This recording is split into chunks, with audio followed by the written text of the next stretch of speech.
tunaona hapa. Hayo ndio yamesema, mimi nikasema kwamba hatutakubali tena sisi kuja kuchezewa na watu.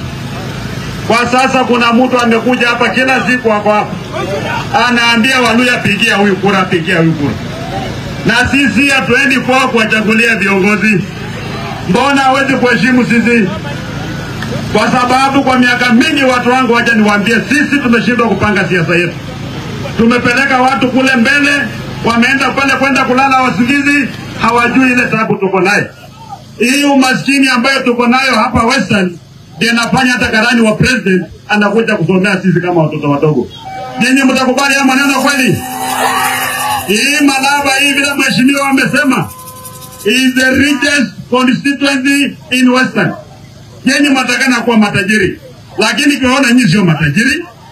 Hata kienda hapa Malava iko banki kweli? Pesa ya Malava inawekwa wapi?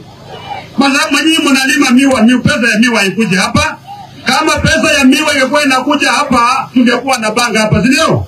Lakini pesa inabaki kule Kakamega, maana wadosi wote wale maketele wako wapi?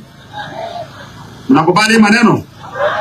Hii Malava nyinyi matajiri, muko hata na county hospital. Muko na health center peke yake. Muko na maji. Sasa utajiri yenu ni nini?